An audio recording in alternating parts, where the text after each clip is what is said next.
of Arms. I am here in the tent portion of TACCOM 2018.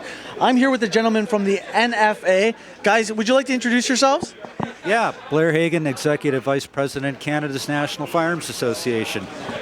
Rick Eggersich, Director from Ontario. Dwayne Gorniak, Director for Alberta. Fantastic, guys. So we have got a lot going on here, right? Protecting firearms, legal firearms rights owners here in Canada. We had an interesting chat earlier in regards to the angle on people are not quite ready for what's about to come. And we need to let them know what is the concern and what was the angle that we spoke about. Yeah, I don't think a lot of people are ready for what's coming. This proposed transfer process under Bill C-71, the new federal legislation which they are threatening to oppose on us. The government says no gun registry. They're lying about this. This is a gun registry. The transfer process that they intend to impose for rifles and shotguns basically constitutes a registry. And you know, I run into people who just have recently got into firearms and never had to purchase a rifle or shotgun under the old long gun registry, which ended in 2012. So they don't know. They don't know what it's like, and the government is very much soft-pedaling this to appear that it's not as onerous or as controversial as that. But basically, if Bill C-71 were to go through, every transfer from business or personal transfers between individuals, individual license holders, will have to be approved by the firearms program. And basically what both buyer and seller will be compelled to do is call the Firearms Center and get approval for the transfer, receive a reference number for that transfer, like a handgun, before the transfer can take place. That's a registry, and there's no two ways about it. The interesting thing that you say in regards to that is anybody that is non-restricted owner currently or doesn't have a restricted class license, you don't know the world of hurt you're in for. You really don't, and I think that we really want to get you guys to understand that transferring, I have a handgun transfer on its way right now. It's been weeks. Like, what's the holdup? We need to get ahead of this. If this happens also with a shotgun or a long rifle, are you kidding me right now? Absolutely, but I mean, first, I hear a lot of complaints from people about restricted firearms transfers. Why do they take so long? What people have to understand is this is not a service-oriented bureaucracy. They are not there to help you get a gun. They are there to find a way to prevent you from getting a gun. If all of the moons align and if all of your paperwork is in order, yeah, then maybe they'll approve the transfer. But that's not really their mandate. And if C-71 goes through, it's going to be a very similar experience, okay?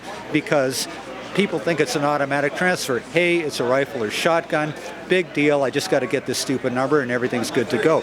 No, they don't have to transfer the firearm, because as it stands today, there's all kinds of issues they can use to either delay or refuse the transfer.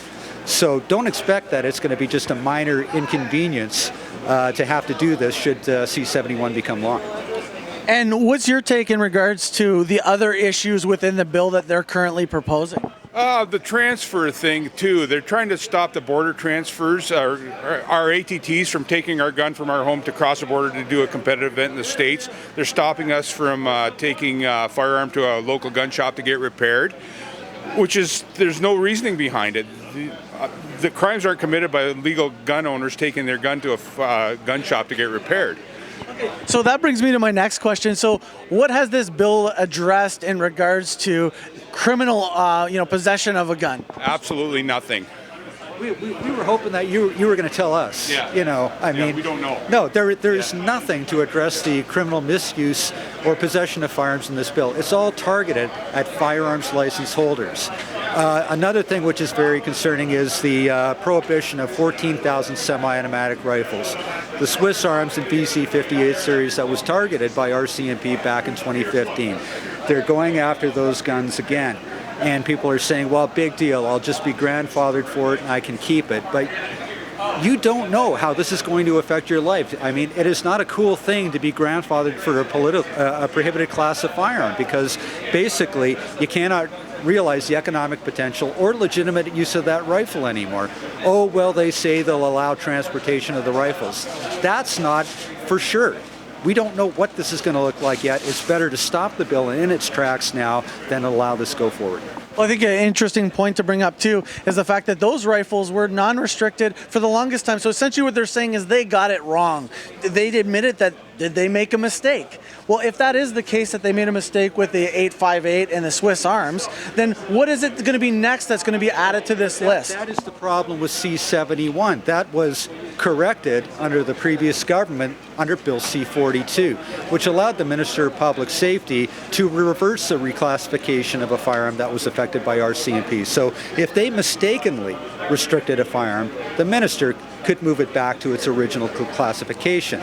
Bill C-71 eliminates that. You can only more restrictively classify firearms. So the idea is to register, restrict, prohibit, confiscate. It's an old story. Everybody knows it. And unfortunately, new people who are just getting into firearms now, are going to be run through this again if we don't get this stopped. You're exactly right. And I mean, we need to get the word out there. We see our sport growing exponentially every day. I mean, our audience is getting bigger and bigger. And how can we get them involved with the NFA? And what's needed from these people if we can leave them with one message?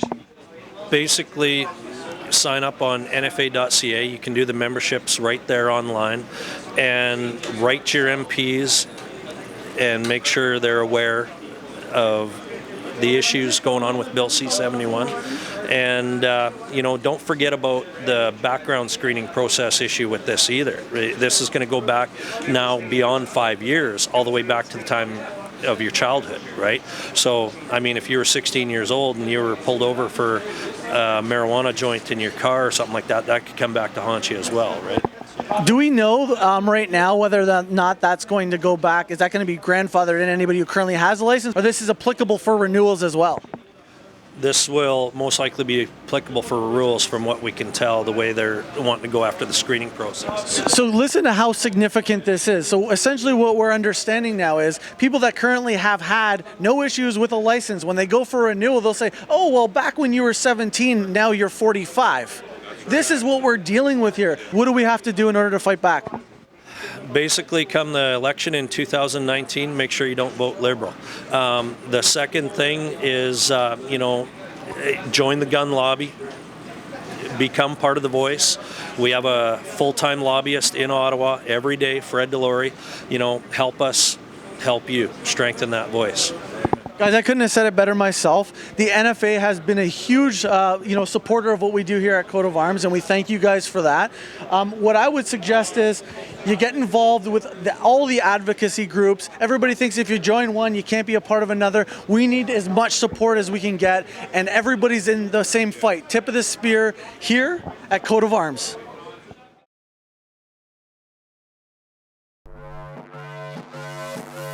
And so you don't miss out, like us on Facebook, follow us on Instagram, and subscribe to us on YouTube.com.